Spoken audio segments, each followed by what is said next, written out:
आपका स्वागत है। मैं हूं तबरेज अनवर। खबरों की शुरुआत करने से पहले आइए एक नजर डालते हैं उन तमाम खबरों पर जो छाई रही आज सुर्खियों। रेल मंत्री सुरेश प्रभु ने पेश किया आधुनिक रेल बजट, नहीं दिखी कोयलांचल वासियों पर प्रभु की माया। संयुक्त मोर्चा के श्रमिक नेताओं ने भूमि अध्यादेश के विरोध में बैठे एक दिवसीय सत्याग्रह पर। बीसीसीएल नौकरी लेने के लिए बेटे ने ही बाप को मारने के लिए रची साजिश। और टाइगर पुलिस ने बाइक चोर को बाइक के साथ किया गिरफ्तार, धनबाद पुलिस कर रही है पूछताछ। और अब खबरें विस्तार से। रेल मंत्री सुरेश प्रभु ने आज वित्तीय वर्ष 2015-16 के लिए संसद में रेल बजट पेश किए, जिसमें आम लोगों के लिए कोई खास सुविधा प्रदान नहीं की गई है। वहीं धनबाद के आम लोगों को कोई खासी सुविधा नहीं मिली है। हालांकि ट्रेनों एवं स्टेशनों में यात्रियों के लिए विशेष सुविधा प्रदान की गई है। सुरक्षा को लेकर 182 टोल फ्री नंबर का प्रावधान किया गया है। वहीं 4 माह पहले टिकट बुकिंग करने की व्यवस्था मिलने जा रही है। साथ ही मुख्य सभी स्टेशनों पर लिफ्ट एवं स्वयं संचालित सीढ़ियों के लिए इस बजट में 180 करोड़ रुपए निर्गत किया गया है। रेलवे स्टेशनों में रेलवे डिस्प्ले सिस्टम आने वाले सालों में 200 स्टेशनों में लगाया जाएगा। SMS अलर्ट योजना गाड़ियों एवं स्टेशनों में बढ़ाया जाएगा। पीने के पानी के लिए वाटर वोटिंग हर स्टेशनों में लगाया जाएगा। वहीं हमारे संवाददाता ने रेल बजट के संबंध में आम लोगों से प्रतिक्रिया जाननी चाहिए। आइए आपको भी दिखाते हैं और सुनवाते हैं कि आम लोगों के लिए धनबाद की जनता रेल बजट से संबंधित में क्या कहती है। आज आया है, इसमें महिलाओं के लिए कुछ होना चाहिए। यहाँ पे फैसिलिटीज महिलाओं के लिए स्पेशली होनी चाहिए। प्लस यहाँ चितरंजन से मैं यहाँ आती हूँ, उसके लिए ट्रेन काफ़ी कम है, तो ट्रेन होनी चाहिए यहाँ से के लिए, क्योंकि पूरा टाइम ऐसे वेस्ट हो जाता है हमारा। ट्रेन बहुत कम है यहाँ से, बस ट्रेन होनी चाहिए और ज़्यादा, ताकि हमें कोई प्रॉब्लम ना हो आने जाने में। ज़्यादा कोई उम्मीद ना देश के जनता को है ना किसी दूसरे लोगों को है। आप देख लें कि जब से ये सरकार बनी है उससे पहले ही देश में हसीन सपने दिखाए गए, चाहे वो किसान के लिए हो, आम जनता के लिए हो। हर समय काला धन, भ्रष्टाचार, बेरोजगारी, इस प्रकार की बातें की गई। किसानों के लिए आप अध्यादेश जो आया उसमें हंगामा मचा हुआ है। जबरदस्ती जिस प्रकार आपने देखा कि चुनाव में खर्च का जो हजारों करोड़ खर्च हुए, उस कर्ज का आज भरपाई करने का मोदी जी का समय आ गया है और उन्होंने कारपोरेट घराने को फायदा पहुंचाने का सीधा सीधा वो काम शुरू कर दिए हैं। पहला नमूना अध्यादेश ला करके जो किसानों की सहमति थी उसको हटा करके जबरन जमीन हम ले लेंगे, जिस चाहे आप देख लीजिए कि उसका एक नमूना पेश हुआ कि सिंदरी फर्टिलाइजर और सिंदरी कारखाना अडानी के हवाले हो गया। इस प्रकार कारपोरेट घराने को ये लोग सीधे सीधे लाभ पहुंचाना चाह रहे हैं और उस पर काम भी लोगों ने कर दिया है। न देश के जनता का फिक्र है, न आम लोगों का परवाह है। इसी पर आप रेल बजट भी जो आया है, सीधे सीधे इस रेल बजट में घोर निराशा लोगों को हाथ लगी है और ये निराशाजनक बजट है। इसमें ना किसी जनता के लिए है, ना किसी आम नागरिक के लिए है, ना किसी के लिए है। सीधे सीधे ये कारपोरेट घराने के लोगों के लिए है। आप देख लीजिए कि इसमें भी PPP मोड पर पिछली सरकार बात करती थी और आज उसी को इन्होंने मोडिफाई करके ला दिया है कि हम इसमें पैसा लगाएंगे, लेकिन सरकारी नहीं, गैर सरकारी संस्था प्राइवेट से लेकर के लगाएंगे। Wifi, mobile recharge. आप बताइए कि जब मोबाइल रिचार्ज करने की बात आ रही है तो मोबाइल रिचार्ज करने के लिए भारत जैसे बड़े लोकतंत्र का बजट रेल बजट पेश हो रहा है और उसमें हम मोबाइल चार्जर की बात कर रहे हैं। ये क्या बात है? आप देख लें कि ये निराशाजनक बजट है। जनता का कोई हाथ नहीं लगा। पूर्व में जिस प्रकार इस पूरे भारतवर्ष में धनबाद जोन रेवेन्यू के मामले में दूसरे स्थान पे आता है, उस प्रकार जनता के कहीं से कोई लाभ नहीं मिला। और जहां तक रेल भाड़ा नहीं बढ़ाने की बात है, तो आप देख लें कि इंटरनेशनल मार्केट में क्रूड ऑयल का जो दाम कम हुआ है उसका लाभ रेलवे को मिल रहा है, लेकिन जनता के नाम पे न सुरक्षा के नाम पर यहाँ कुछ है, ना कोई सुविधा के नाम पे है, ना साफ सफाई के नाम पे है। सिर्फ इन लोगों ने वादा किया है कि हम ये करेंगे, करने से नहीं होता है, जनता को दिखना चाहिए। और धनबाद से जिस प्रकार लोगों को आशा था कि कई वर्षों से मांग थी सीधे दिल्ली के लिए ट्रेन, सीधे यहाँ से साउथ के लिए बेंगलुरु के लिए ट्रेन, क्योंकि यहाँ के बच्चे पढ़ाई करने के लिए साउथ में जाते हैं, उसके लिए कोई सीधी ट्रेन नहीं है। उसके बाद जसवंतपुर जो हटिया जसवंतपुर ट्रेन है उसका भी फेरा बढ़ाकर धनबाद तक लाने की मांग थी। उसके बाद यहाँ से धनबाद इंटरसिटी जो गया चलती है उसको पटना तक करने की बातें थी। सब चीज में धनबाद को छला गया है और धनबाद की जनता को घोर निराशा लगा है। इसलिए इस सरकार से हम उम्मीद करते हैं कि आने वाले समय में भी ये 5 साल का बजट रेल मंत्री जी ने कहा है कि ये प्रभु जी की लॉन्ग टर्म बजट है, तो आप समझ सकते हैं कि 5 साल में यही लॉलीपॉप जनता को मिलेगा। और ये सरकार जिस प्रकार छल का बात किया है, अच्छे दिन के सपने दिखाए हैं, सिर्फ सपने दिखाएंगे, आगे जनता को उम्मीद नहीं है कुछ मिलेगा। रेल बजट इस बार निराशाजनक मिला है।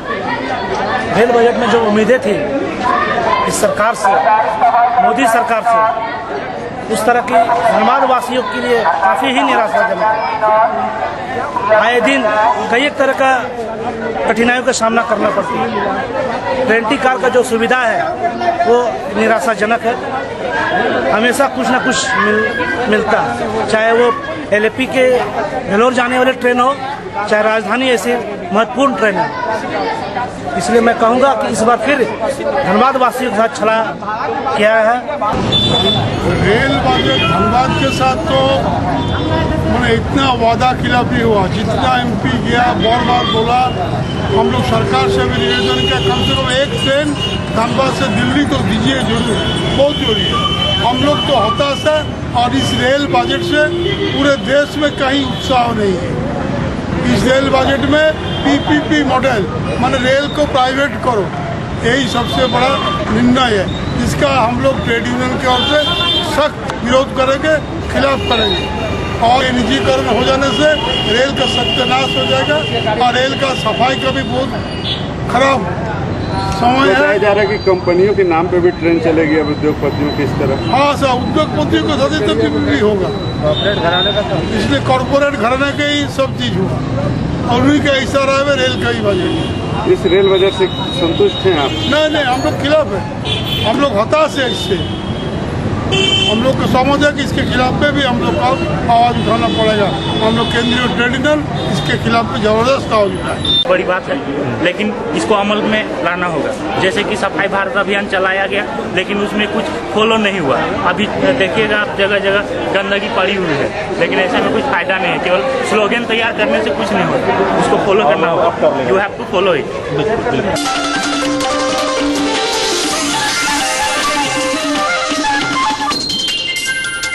आज धनबाद रणधीर वर्मा स्थित केंद्रीय ट्रेड यूनियनों के आह्वान पर बैठे देशव्यापी सत्याग्रह पर देश के श्रमिक संगठनों का मानना है कि केंद्र सरकार श्रम कानूनों में मालिकों के हित में बदलाव लाकर मजदूरों के अधिकारों को केवल सीमित ही नहीं कर रही है, बल्कि उनके सामूहिक सौदेबाजी के कानूनी अधिकारों को ही खत्म करने की साजिश कर रही है, ताकि पूंजीपतियों और मालिकों को फायदा पहुंचाया जा सके।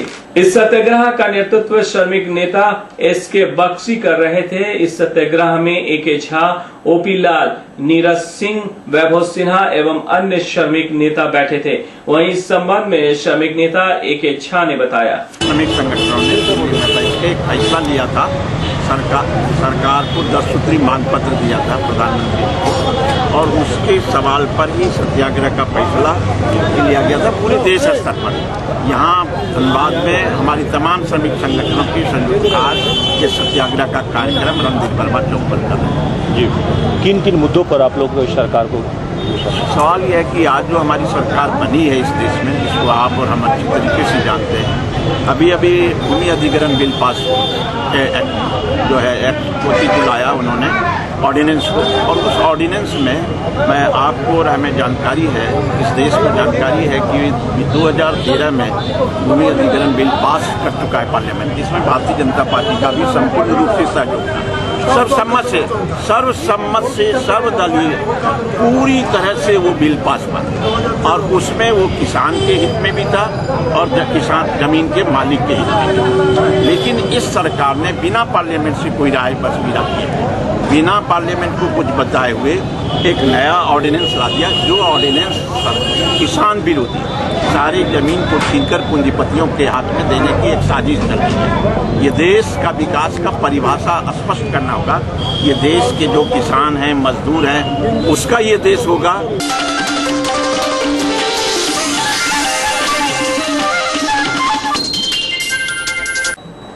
आज उपायुक्त धनबाद की अध्यक्षता में पेंशन स्वीकृति एवं सेवानिवृत्ति पावनाओं के भुगतान से संबंधित लंबित मामलों की समीक्षा की गई। बैठक में अपर समाहर्ता आपूर्ति, अपर समाहर्ता अनुमंडल पदाधिकारी भूमि सुधार, उप समाहर्ता कोषागार पदाधिकारी स्थापना, उप समागार तथा संबंधित पदाधिकारी उपस्थित थे।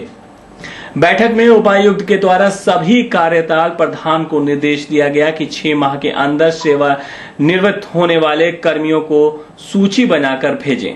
उपायुक्त के द्वारा ये भी निर्देश दिया गया कि पेंशन स्वीकृति एवं सेवानिवृत्ति पावनाओं से संबंधित मामलों को सशक्त निष्पादन हेतु संबंधित कार्यस्थ प्रधान तथा प्रधान सहायक जिम्मेदार होंगे।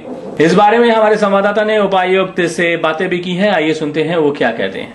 आज तो एक वही स्थापना में पेंशन से संबंधित मामले जो लंबित हैं उसके संबंध में बैठक हुई है। प्रगति तो है। हमने एक नया चीज़ ऐड करवाया है कि जो एग्रीव्ड हैं उनको नोटिस देकर पेपर के थ्रू या ऐसे भी लिखिए उनको भी बुलाया जाए तो उनको क्या समस्या हो रही है। कुछ मामले ऐसे हैं कोई हाई कोर्ट के कारण या किसी और कारण बस पुराने मामले होंगे 3 साल 4 साल 5 साल से भी लंबित है तो उनका पक्ष भी जाने कि क्या हाई कोर्ट से बाहर सेटलमेंट संभव है कि नहीं है, क्या परेशानी है उनको। तो एक हमने ऐड ऑन किया है। और दूसरा जो भी पेंशन के लंबित मामले होंगे तो प्रधान सहायक सबसे पहले जिम्मेदार होंगे और उन पर कार्रवाई की जाएगी क्योंकि जो हमारा न्यू लिबरलाइज्ड पेंशन स्कीम है उसमें क्लियर कट लिखा हुआ कि ये प्रधान सहायक की जिम्मेदारी है। तो हमने कहा है कि हमारे बैठक के पैरेलल एक हमारे जो कार्यालय अधीक्षक है वो हर एक महीने प्रधान सहायक की बैठक करेंगे। यानी 1 टाइम सेटलमेंट हो जाए ऐसा व्यवस्था करें। हाँ, ऐसा व्यवस्था करें कि लोग आए कहाँ पे समस्या। सेटलमेंट तो 1 टाइम ही इसमें होता है जी, लेकिन क्या समस्या आके बताएं, क्या हम लोगों के इंटरवेंशन से उसका समाधान फास्ट हो सकता है। कई बार ऐसा होता है कि नियम कानून को लेकर प्रधान सहायक के या जो कार्यालय प्रधान है कन्फ्यूजन रहता है तो हम लोग उनका काउंसलिंग करके उनको बता के उसको दूर करने का प्रयास करेंगे। खबरों में फिलहाल वक्त है एक छोटे से ब्रेक का। ब्रेक के बाद जब वापस लौटेंगे तो बाकी खबरों से आपको कराने के बाद आज का सच में आपका एक बार फिर से स्वागत है। निरसा थाना अंतर्गत मदनपुर गांव में रहती जमीन में सड़क निर्माण करने का मामला सामने आया है। बता दें कि मदनपुर निवासी शेख अख्तर ने स्थानीय प्रशासन और जिला प्रशासन से लिखित शिकायत की है। शिकायत के अनुसार मदनपुर के मुखिया द्वारा जबरन सड़क निर्माण किया जा रहा है। अनुमंडल पदाधिकारी ने निरसा पुलिस को जांच और जमीन पर 144 लगाने का आदेश भी दिया है और उसके बावजूद आदेश को अनदेखा करते हुए सड़क का निर्माण किया जा रहा है। निरसा प्रखंड विकास पदाधिकारी ने कहा है कि अभी मामला मेरे पास आया है और मैंने तत्काल कार्य को रुकवा दिया है। जब तक जांच नहीं होगी तब तक कार्य बंद रहेगा और जो भी रैयत जमीन पर सरकारी पैसे का दुरुपयोग करेगा उस पर कार्रवाई की जाएगी। प्रथम पक्ष के शेख अख्तर का कहना है कि जमीनी विवाद करीब 5-6 वर्षों से चला आ रहा है जिसमें दूसरा पक्ष हमें झूठा मुकदमे में फंसा रहा है। वहीं शेख अख्तर का कहना है कि जमीन में 144 धारा लागू है, उसके बावजूद मुखिया जबरदस्ती कार्य करवा रहा है और पुलिस के आने पर भी कार्य को बंद नहीं किया जा रहा है। जमीन के लिए जमीन मेरे मुखिया जोर जबरदस्ती सड़क बना दिया सर। हम थाना वालों को दिया, इंस्पेक्टर को दिया, सीओ साहब को दिया, एसडीओ को दिया और एसपी को दिया सर। कुछ कार्रवाई नहीं हुआ सर। थाना वाला गया उसमें काम नहीं हुआ। क्या काहे नहीं काम हुआ? थाना वाला गया, हम थाना वाला के सामने था, हमारा जनाना पुत्र को गाली भी दिया। वो लोग कानून को नहीं माना। वो एसडीओ एक सामने के 144 लागू था वो फिर भी काम कर दिया सर। अभी आप लोग क्या चाह रहे हैं? हम चाह रहे हैं जब फैसला होना चाहिए, फैसला कागज जो माफिक चलाइए वही होगा। पूरा धमका मार पीट के किया है सर, वो भी हम दिखाएंगे। आज 5-6 साल से चल रहा है सर। झूठ फूट से केस भी देता है हम लोग को, वो भी हम लोग तैयार रखा हुआ है, वो भी लेटर दिखाएंगे। दूसरे पक्ष के शेख अनवर ने कहा कि 3 वर्ष पूर्व जीप सदस्य के साथ बैठक की गई थी और फैसला लिया गया था जिस जमीन पर विवाद है वो मेरी जमीन है। आइए सुनवाते हैं इस बारे में अरविंद कुमार जो निरसा प्रखंड विकास पदाधिकारी है, उनका क्या कहना है। 144 लगा हुआ था, इसके बारे में हमें कोई सूचना प्राप्त नहीं है, ना तो लिखित में प्राप्त थी न तो मौखिक में प्राप्त थी अभी तक। अभी हमको प्राप्त हुआ है, हम अभी तत्काल तुरंत दूरभाष पे मुखिया को सूचना दिए हैं कि कार्य को यथास्थिति स्थगित करें और अभिलेख उपस्थापित करें ताकि जांच की जाए। जांच करने के बाद उस पर जो भी दोषी होगा उस पर कार्रवाई होगी। अभी हमको पता चला है कि मदनपुर में ऐसा है कि रैती प्लॉट में खाते में के जमीन में बनाया गया। तो अगर रैती में बनाया है तो उसका अभिलेख मंगवा करके उसकी जांच की जाएगी। अगर रैती में किसी के जमीन पे बनाया गया है तो उस पर जो बनाए हैं उस पर विधि सम्मत कार्रवाई होगी। सरकारी राशि का अगर कोई दुरुपयोग किया है तो उस पर जो जिसके द्वारा दुरुपयोग किया गया है, मुखिया हो या पंचायत सचिव हो, उससे रिकवरी की जाएगी।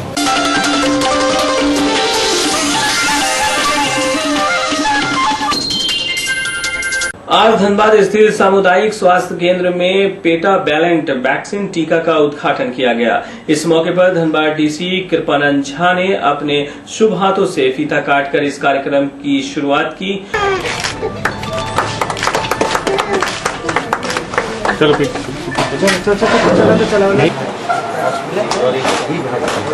और अपने हाथों से छोटे छोटे बच्चों को पेटाबैलेंट वैक्सीन का टीका दिया और कार्ड भी प्रदान किए।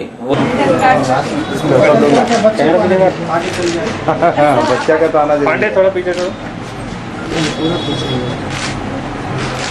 वहीं आपको बता दें कि पेटाबैलेंट वैक्सीन का टीका बच्चों को दिलाने से 5 बीमारियों से बचाया जा सकता है। हमारे संवाददाता ने कार्यक्रम के संबंध में डीसी कृपानंद झा से बातें की। केयरलेसनेस तो अगर एक ही साथ ये 5 DPT, HIV and hepatitis B का दे दिया जाएगा तो मुझे लगता है कि इम्यून सिस्टम हमारे बच्चों का अच्छा डेवलप होगा और एक स्वस्थ समाज हम लोग बना पाएंगे। ये टीका सभी को मुफ्त दिया जाएगा? हाँ, मुफ्त दिया जाएगा। तो ये इसके लिए कब ये किया जाएगा? ये तो है कि जन्म के जो जैसे डॉक्टर साहब लोगों ने बताया है 6 सप्ताह, 10 सप्ताह और 14, मतलब 1.5, 2.5 और 3.5 महीने को। और इसमें अगर नहीं हुआ तो जैसे कि पहले भी होता था 1 साल के अंदर कभी दिलवा के फिर वही गैप मेंटेन करना होगा। तो किसी को लेने के लिए वो उसको PSC नजदीक में जाना होगा, वहाँ से नजदीक के PSC में और आंगनबाड़ी के जो हमारा टीकाकरण का सेंटर जो चल रहा था ना, उसी सेंटर इम्यूनाइजेशन सेंटर है, उसी को अप्रोच करना होगा। और कोई समस्या होती है तो PHC है, CH और अदर हॉस्पिटल्स की संपर्क करें।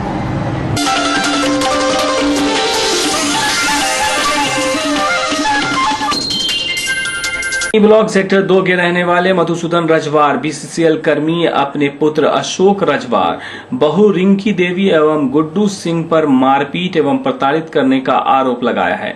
वहीं आपको बता दें कि भुक्तभोगी मधुसूदन रजवार का बड़ा पुत्र अशोक रजवार अपने पिता से हमेशा मारपीट एवं प्रताड़ित करता रहता था। वहीं भुक्तभोगी के पुत्र अशोक रजवार अपने सहयोगी गुड्डू सिंह के साथ मिलकर कई बार मारपीट की और जान से मारने की भी कोशिश की। वहीं पिता अपना जान बचाकर भूली में अपने संबंधी के यहाँ रहने लगा। वहीं मधुसूदन रजवार का सहयोगी गुड्डू खान द्वारा उसके दोस्त अशोक रजवार द्वारा मारपीट एवं जान से मारने का विरोध करने पर गुड्डू खान पर 5 लाख रुपए फिरौती मांगने का आरोप लगा दिया और अपने पिता को गायब कर दिया। पिता किसी तरह जान बचाकर भागा बांध ओपी पहुंचा और आप बीती बताई। मारपीट करते हैं। कौन करता है? लड़का और गुड्डू सिंह आके और उसका आदमी आते हैं, उठा लेते हैं। तो आपका लड़का आपके साथ मारपीट क्यों करता है? पता नहीं है, बोला है कि हम मरवा दीजिए इसको, हम पैसा कुछ देंगे आपको, ग्रेच्युटी फंड, और हमको नौकरी करवा दीजिए। मतलब आप अपने नौकरी लेने के लिए? हाँ, ऐसा था। कहाँ ड्यूटी करते हैं? भालगढ़ा नीपी। तो क्या चाहते हैं आप? क्या चाहते हैं कि हम बेटा लोग से मतलब नहीं है, हम अपना अलग इधर रहेंगे और ड्यूटी करेंगे। मैंने आपके बेटा आपके साथ मारपीट करता है? हाँ। और वो आप क्या आदमी लगा कर रखा है क्या आपका बेटा? हाँ, वो गुड्डू सिंह वो है। कहाँ रहते हैं वो लोग? रहते ऊपर कुली में। ऊपर कुली क्या झरिया? हाँ।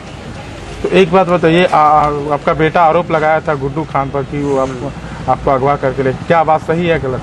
नहीं, हम तो इधर उधर रह रहे हैं। तो क्या आरोप लगाया तो क्या सही है क्या गलत? ना, गलत है। क्या कहना चाहिए जो आरोप लगाया आपका बेटा क्या गलत है? वो तो हम भागल चल रहे हैं गुड्डू सिंह के चलते, आज यहाँ कल वहाँ परसों यहाँ। तो मतलब चाहते हैं कि हमको सुरक्षा मिले? हाँ, सुरक्षा मिले। क्या नाम है?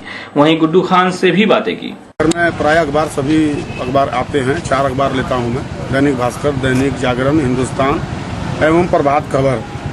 तो मैंने हिंदुस्तान में पढ़ा सर, चाय पी रहा था उस वक्त पढ़ा कि मेरे बारे में छपा है कि मैंने किसी मधुसूदन रजवार का अपहरण करके उनके घर वालों को फ़ोन करके बोला कि मुझे 5 लाख या ऐसे कुछ पेपर में याद नहीं क्या लिखा है, 5 लाख का फिरौती दो, मेरा सर मोबाइल ट्रेस कर लिया जाए। मैंने कभी किसी को अपने मोबाइल से फ़ोन नहीं किया। और श्रीमान, मैं मधुसूदन रजवार को जानता हूँ, व्यक्तिगत जानता हूँ, लेकिन मेरा उनसे कोई ऐसा रिलेशन गहरा नहीं है।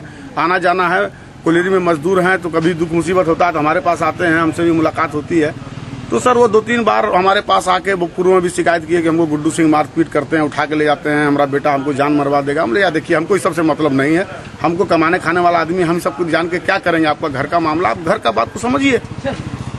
मधुसूदन जी चले गए, एक दिन मधुसूदन जी आए, उनका हाथ पूरा फटा हुआ था, उनकी पीठ में चोट लगी हुई थी, पैर में चोट लगा हुआ था और पूरा हाथ कटा था। तो हमने कहा अरे भाई ये क्या हालत है, मेरे घर पे आए, हमने उनको चाय पिलाया, उनसे सारी बातें जानी। उन्होंने कहा गुड्डू सिंह झरिया के हैं, सो हमको बांध के लटका दिए थे पेड़ में, सो बोल रहे थे कि इसको तुमको यहीं लटका के रखेंगे, तुम यहीं ड्यूटी करो, यहीं खाओ, यहीं रहो। तो हम बोले उस सब उससे हम क्या करेंगे जानबूझ के। मैंने क्या लगता है मैंने क्या उनका मनसा क्या है उन लोगों? सर इतना दिन के बाद मनसा अब क्या जानेंगे सर, बताइए। हमरे ऐसा बेगुनाह आदमी को फंसवा दिए उसके बेटा से।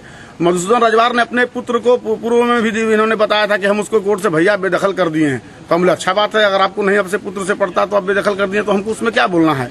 तो उनके पुत्र से गुड्डू सिंह ने उनके द्वारा माननीय श्रीमान आरक्षी अधीक्षक महोदय के समीप ले जाकर बयान करवाया और कहवाया कि गुड्डू खान फिरौती मांग रहा है, उठा लिया है। क्या ये बात सत्य है? नहीं श्रीमान, एकदम कहीं से सत्य नहीं है। मैं कहीं से कोई सत्य नहीं, मैंने ऐसा कोई गुनाह नहीं किया। आज मधुसूदन जी मेरे साथ थाना में है, मैं इनको दिन भर दर बदर का ठोकर खा के बिना खाना पीना खाए इनके जानने पहचानने वाले के से उनको उठाकर इनको भी लाया और उन लोगों को भी लाया जो इनको रखे हुए थे, शरण दिए हुए थे।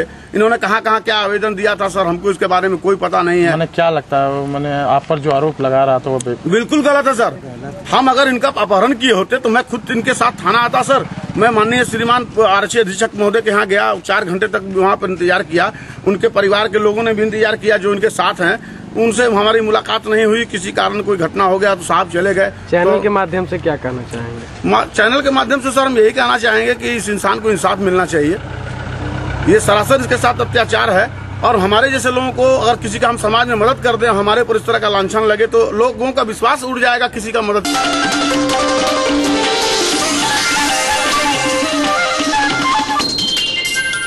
आज बैंक मोड़ थाना अंतर्गत गांधीनगर के रहने वाले महेश कुमार का bike hero Honda passion pro उसके घर से चोरी हो गई। इसकी सूचना महेश कुमार ने बैंक मोड़ थाना को दी।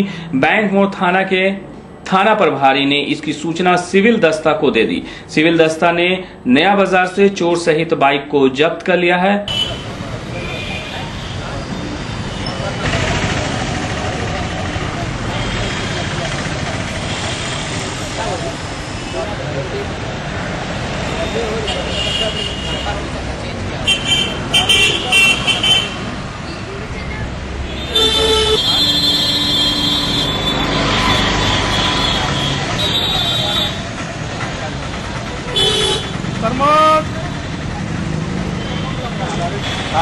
वहीं इस संबंध में महेश कुमार ने हमारे संवाददाता को बताया। रोड बोतल गोदाम है ना, वो गेट के पास लगा हुआ था गाड़ी और उसका अचानक जैसे ऑफिस के पास ही लगा हुआ था और जैसे ही निकले देखे जाना था बैंक, गाड़ी वहाँ था ही नहीं।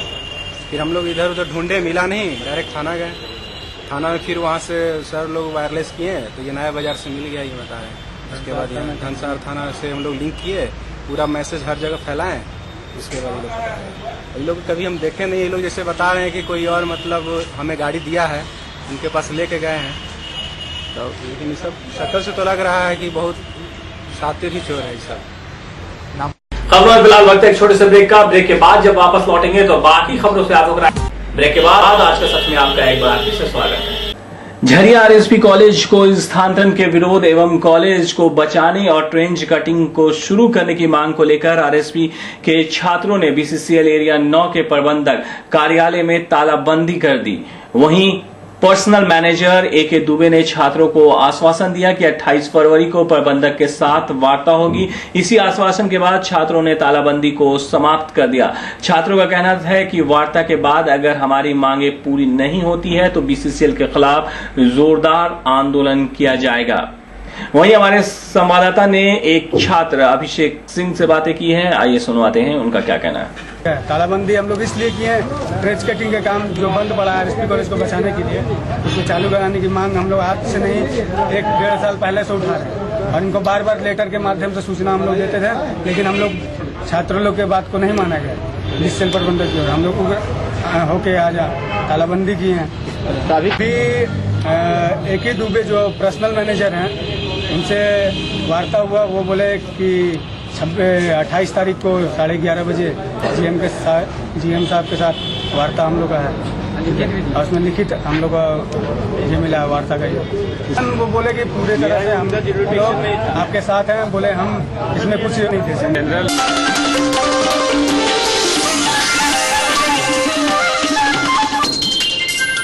लोहियाबाद थाना अंतर्गत नया धौड़ा निवासी जसवीर सिंह के घर बीती रात चोरों ने 80,000 रुपए के सामान चुरा कर ले गए। वहीं आपको बता दें कि भुक्तभोगी जसवीर सिंह के घर चोरों ने दीवार फांद कर घुसे और बेहोशी का स्प्रे मारकर घर के लोगों को बेहोश कर दिया और एक मोटरसाइकिल, 2 मोबाइल साथ ही नगद 10,000 रुपए चुरा कर ले गए। वहीं जब सुबह घर वालों की नींद खुली तो देखा कि घर का सारा सामान गायब है।